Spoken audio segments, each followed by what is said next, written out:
দেশের অর্থনীতি এখনও চরম চাপের মধ্যে। নিত্য প্রয়োজনীয় খাদ্যপণ্য থেকে শুরু করে চিকিৎসা, শিক্ষা, যাতায়াত ও বাসা ভাড়ায় ব্যয় বেড়ে সাধারণ মানুষের নাগালের বাইরে, কিন্তু সেই অনুপাতে আয় সীমিত থাকায় হাঁসফাঁস করছে মানুষের জনজীবন। ফলে অনেক পরিবার এখন সঞ্চয় ভেঙে বা ধার দেনা করে টিকে আছে। এই বাস্তবতার মধ্যেই প্রশ্ন উঠছে, আগামী বাজেটে সাধারণ মানুষের উপর করের চাপ কতটা তীব্র হবে। বাংলাদেশ পরিসংখ্যান ব্যুরোর BBS তথ্য অনুযায়ী মার্চ মাসে মূল্যস্ফীতি দাঁড়ায় 8.71%। এর মধ্যে খাদ্য মূল্যস্ফীতি 8.24% এবং খাদ্য বহির্ভূত মূল্যস্ফীতি 9.9%। এর আগে ফেব্রুয়ারিতে যা ছিল 9.13%, গত 10 মাসের মধ্যে সর্বোচ্চ।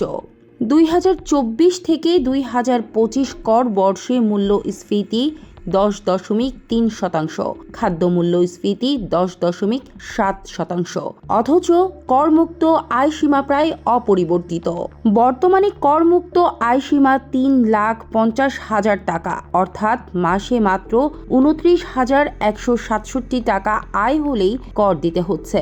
2025 থেকে 2026 সালে বাজেটে এটি 3,75,000 টাকায় উন্নীত করার ঘোষণা দেওয়া হলেও বিশেষজ্ঞদের মতে এটি মূল্যস্ফীতির বাস্তবতার সঙ্গে সামঞ্জস্যপূর্ণ নয়।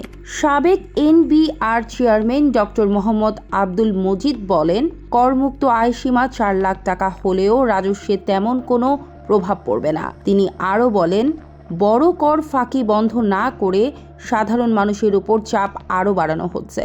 CPD বলছে, 2 বছরে ভোগ্যপণ্যের দাম 20% বেড়েছে, কিন্তু কর কাঠামো স্থির থাকায় নিম্ন মধ্যবিত্ত ও মধ্যবিত্তের উপর চাপ বাড়ছে।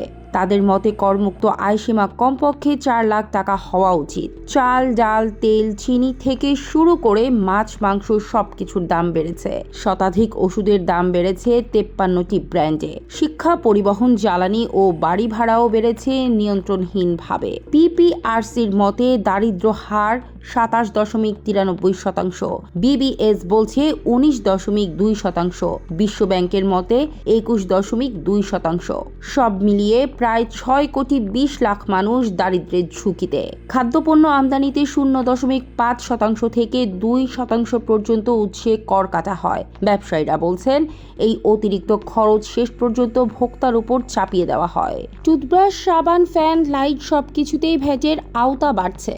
FBCCI এর সাবেক সভাপতি মীর নাসির হোসেন বলেন, খাদ্যপণ্যে উৎসে কর প্রত্যাহার করলে দাম কমতে পারে। ক্যাব সভাপতি AHM শফিকুজ্জামান বলেন, করমুক্ত আয়সীমা বাড়াতে হবে, নিত্যপণ্যে ভ্যাট কমাতে হবে। উচ্চ মূল্যস্ফীতি, সীমিত আয় এবং করের বাড়তি চাপ সব মিলিয়ে সাধারণ মানুষের জীবন এখন কঠিন বাস্তবতার মুখোমুখি।